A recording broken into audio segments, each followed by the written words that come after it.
حوالے سے کچھ فضائل اور مسائل آپ کے سامنے پیش کرنے ہیں، کیونکہ بہت سے لوگ اعتکاف میں بیٹھ چکے ہیں اور بہت سے ہو سکتا ہے بیٹھنے کی تیاری کر رہے ہوں۔ اعتکاف وہ عمل ہے جو رسول اللہ صلی اللہ علیہ وسلم نے پابندی سے فرمایا۔ جب آپ صلی اللہ علیہ وسلم کا آخری وقت تھا، عمر کا آخری حصہ تھا، تو اس میں آپ صلی اللہ علیہ وسلم پابندی سے اعتکاف فرمایا کرتے تھے۔ دنیا کی ہر قوم میں اعتکاف کی عبادت رہی ہے۔ جو بت پرست لوگ ہوتے تھے وہ فَنَظَلُّ لَهَا عَاكِفِينَ، قرآن کہتا ہے کہ وہ بھی بتوں کے سامنے جو ہے وہ ادب سے اور اس خاص قسم کی ہیئت بنا کے بیٹھ جایا کرتے تھے۔ تو جب اسلام دنیا میں آیا تو اسلام نے ہمیں بتایا کہ ہم نے اگر عبادت کے لیے اپنے آپ کو باؤنڈ کرنا ہے تو ہم صرف اللہ کے لیے کر سکتے ہیں اپنے آپ کو باؤنڈ، اور وہ بھی مسجد کے اندر۔ تو نبی صلی اللہ علیہ وسلم نے مسجد میں اعتکاف فرمایا۔ اس وقت سے لے کے آج تک امت آپ صلی اللہ علیہ وسلم کے اس عمل کو فالو کر رہی ہے۔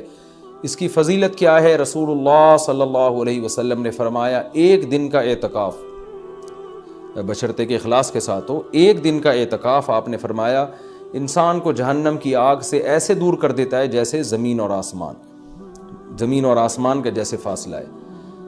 تو اس عبادت کا بنیادی مقصد یہ ہے کہ انسان پورے سال دنیا کے کاموں میں مشغول رہتا ہے، وہ سال میں کچھ دن اللہ کے لیے نکالے۔ جیسے کوئی شخص ہجرت کرتا ہے اللہ کے لیے، اپنے گھر بار کو چھوڑتا ہے، تو معتکف بھی ایک نوعیت کی ہجرت کرتا ہے۔ وہ اپنے بیوی بچوں کو، اپنے اہل و عیال کو، اپنے رشتہ داروں کو چھوڑ چھاڑ کے اللہ کی گھر میں اور مسجد میں آ کے وہ پڑ جاتا ہے۔ تو اللہ کو یہ عمل بہت محبوب لگتا ہے کہ اتنی مصروفیتوں میں جب لوگ دنیا کی گہما گہمیوں میں مبتلا ہیں، کوئی شخص میری خاطر سب کچھ چھوڑ چھاڑ کے میرے گھر میں آ کے پڑ جاتا ہے کہ اللہ جب تک تو مجھے معاف نہیں کرے گا، جب تک تو مجھے سیدھے راستے پہ چلنے کی توفیق نہیں عطا فرمائے گا، گویا میں تیرا در چھوڑوں گا نہیں۔ تو اللہ کو یہ عمل بہت محبوب ہے، اور پچھلی امتوں میں بھی کسی نہ کسی درجے میں یہ عمل مختلف شکلوں میں مشروع رہا ہے۔ آپ صلی اللہ علیہ وسلم نے اس کی فضیلت بھی بیان کی، اور فقہائے کرام نے قرآن و سنت ہی سے اعتکاف کے مسائل بھی نکالے۔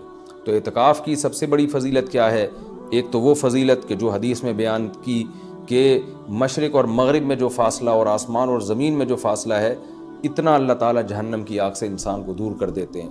دوسری فضیلت اعتکاف کی کہ اس میں ہم آپ صلی اللہ علیہ وسلم کی ایک سنت کو فالو کر رہے ہوتے ہیں، جو کام نبی نے کیا ہم وہ کر رہے ہوتے ہیں۔ اور قرآن کہتا ہے لَقَدْ كَانَ لَكُمْ فِي رَسُولِ اللَّهِ أُسْوَةٌ حَسَنَةٌ، تمہارے لیے محمد صلی اللہ علیہ وسلم کے عمل میں اسوہ حسنہ، ایک اچھا نمونہ ہے، جیسے انہوں نے زندگی گزاری تم بھی ایسا کرو۔ تو نبی صلی اللہ علیہ وسلم کی سنت اس سے زندہ ہوتی ہے۔ دوسری فضیلت، تیسرا فائدہ اعتکاف میں کیا ہوتا ہے کہ آپ 10 دن جب مسجد کے ماحول میں گزارتے ہیں، مسجد کی ایک روحانیت ہوتی ہے، مسجد گناہوں سے پاک جگہ ہے، تو اس کچھ بھی نہ کریں، اس روحانیت کے اثرات آپ کے دل کے اندر جذب ہوتے ہیں، لاشعوری طور پر آپ کا دل اندر سے تبدیل ہوتا ہے۔ یہ اعتکاف کا تیسرا فائدہ۔ چوتھا فائدہ، آپ کو 10 دنوں تک باجماعت نماز پڑھنے کی توفیق ملتی ہے، آپ کو مسجد میں عبادت کی توفیق ملتی ہے، فارغ علماء کے بیانات سننے کی آپ کو توفیق ملتی ہے۔ یہ ایک بہت بڑا فائدہ ہے اعتکاف کا۔ اور سب سے بڑا فائدہ کیا، جو حدیث میں بھی منقول ہے، اور آپ صلی اللہ علیہ وسلم نے اعتکاف کی مشروعیت کی ایک وجہ یہ بھی بیان کی ہے کہ اس سے انسان کو لیلۃ القدر نصیب ہوتی ہے۔ آپ صلی اللہ علیہ وسلم لیلۃ القدر کی رات کی تلاش میں بھی اعتکاف فرمایا کرتے تھے، 10 دنوں کے لیے مسجد میں آ کے بیٹھ جایا کرتے تھے۔ تو معتکف کو یقینی طور پر لیلۃ القدر کی رات ملتی ہے۔ بالفرض اگر وہ سوتے ہوئے میں بھی لیلۃ القدر کی رات گزر جائے اور اس سے عبادت نہ ہو سکے، تو کم از کم اعتکاف والی عبادت تو اس کو لیلۃ القدر میں ملے گی۔ وہ قیامت کے دن یہ تو کہہ سکتا ہے اے اللہ لیلۃ القدر کی رات میں نے کوئی عبادت نہیں کی، لیکن اعتکاف والی عبادت مجھ سے ہوئی ہے، اس لیے کہ میں مسجد کے اندر موجود تھا۔ تو اعتکاف والے حضرات کو چاہیے کہ اعتکاف میں اگر آپ کچھ نہیں بھی کرتے، صرف فرض نماز پر اکتفا کرتے ہیں، تو آپ کو اعتکاف کا پھر بھی ثواب ملے گا۔ لیکن یہ جب اللہ کی طرف سے اتنا بہترین پیکیج آپ کو ملا ہوا ہے، آپ فارغ بھی ہیں، رمضان کا آخری عشرہ بھی ہے، اپنے آپ کو آپ نے باؤنڈ کیا ہوا ہے مسجد میں، تو سو کے یہ وقت گزار دینا یہ بہت بڑے اجر سے محرومی کا ذریعہ ہے۔ اس لیے معتکف کو اپنا وقت زیادہ سے زیادہ عبادت میں، تلاوت میں، نماز میں، دعاؤں میں لگانا چاہیے۔ اعتکاف میں انسان کی دعائیں بہت قبول ہوتی ہیں۔ تو رات کا آخری حصہ بھی ہو، اور رمضان کا آخری عشرہ بھی ہو، اور اعتکاف کی حالت بھی ہو، تو یعنی دعا کی قبولیت کا اس سے بڑا سبب کوئی ہو نہیں سکتا۔ تو معتکفین حضرات کو راتوں کے آخری حصے میں دعاؤں کا بہت زیادہ اہتمام کرنا چاہیے، اور معتکف کو چاہیے کہ رمضان کا یہ جو آخری عشرہ آپ نے اعتکاف کے لیے سلیکٹ کیا ہے، تو اس میں صرف اعتکاف برائے اعتکاف نہ ہو، بلکہ یہ ایک ورکشاپ ہونی چاہیے جس میں آپ یہ نیت کریں کہ میں جب مسجد سے نکلوں گا تو میں مکمل چینج ہو چکا ہوں گا۔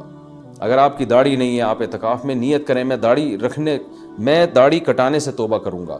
اگر آپ سود کھاتے ہیں، آپ نیت کریں میں 10 دن ایسے گزاروں گا کہ جب میں باہر نکلوں تو میں سود سے توبہ کر چکا ہوں۔ اگر بد نظری کی عادت ہے، آپ 10 دن اعتکاف میں اللہ سے دعا مانگیں کہ مجھ سے بد نظری چھوٹ جائے، اور یہ نیت کریں کہ میں اعتکاف میں نکلنے سے پہلے اعتکاف سے نکلنے سے پہلے اس لعنت سے توبہ کر چکا ہوں گا۔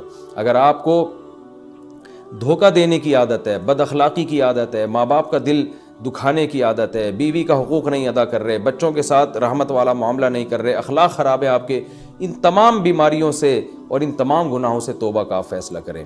بلکہ میں تو یہاں تک معتکفین کو کہتا ہوں، جو میں نے علماء سے سنا ہے، کہ اعتکاف میں جس دن بیٹھیں سب سے پہلا کام آپ یہ کریں کہ اپنے گناہوں کی ایک لسٹ بنا لیں کہ بھئی میرے اندر یہ گناہ ہے، نماز قضا کر دیتا ہوں، میں شراب پیتا ہوں، میں بدنظری کرتا ہوں، یا میں اللہ نہ کرے اور کوئی بڑا جرم کر رہا ہوں، تو سارے جرائم کی لسٹ بنائیں، اور پھر آپ یہ نیت کریں اور وہ پرچی اللہ کے سامنے دعا میں رکھا کریں، اللہ یہ میرے جرائم ہے تو مجھے ان سے توبہ کرنے کی توفیق دے دے، تو پھر وہ اعتکاف حقیقت میں آپ کا اعتکاف بنے گا۔ اور میں نے اپنی زندگی میں دیکھا ہے کہ جنہوں نے صحیح طرح سے اعتکاف کیا ان کی زندگیاں ہمیشہ کے لیے تبدیل ہو گئیں۔ اکثر توبہ کرنے والے وہ ہوتے ہیں جو اعتکاف میں جا کر ان کو توبہ کی توفیق ملتی ہے۔ تو یہ بہت بڑی عبادت ہے، اس کا اہتمام کرنا چاہیے۔ دوسری بات، پہلے دن سے اپنا عبادت کا کوئی اسکیجول بنا لینا چاہیے۔ ایسا نہ ہو کہ آپ آ کے بیٹھ گئے، اب سوچنے میں 3 دن گزار دیں گے کہ آپ نے کرنا کیا ہے۔ تو اپنا ایک اسکیجول بنائے کہ بھئی تہجد کتنی، تراویح کی تو پابندی کرنی ہے، تہجد کتنی پڑھنی ہے، اور کتنے پارے اس میں پڑھنے ہیں، یا کتنی مقدار میں تلاوت اس میں کرنی ہے، تسبیحات کتنی کرنی ہے، کون سی کرنی ہے، دعا کس وقت مانگنی ہے، کتنی دیر مانگنی ہے، یہ پورا ایک اسکیجول پہلے سے ہونا چاہیے آپ کا۔ کھانے پینے کی ترتیب تو پہلے دن بن جاتی ہے کہ سحری کون لے کر آئے گا، افطاری کون لے کر آئے گا، اور رات کا کھانا کون لے کر آئے گا، اور چائے کب پینی اور کون کس وقت لے کر آئے گا، یہ تو ترتیب میں پوری بن جاتی ہیں۔ تو یہ تو آپ باہر بھی کر سکتے تھے یہ کام، اعتکاف تو عبادت کے لیے ہے۔ تو عبادت کی ترتیب بنانا یہ چائے اور کھانے پینے کی اور پکوڑے اور سموسوں کی ترتیب سے زیادہ ضروری ہے اعتکاف میں، تو شروع میں اس کا اسکیجول بنا لینا چاہیے۔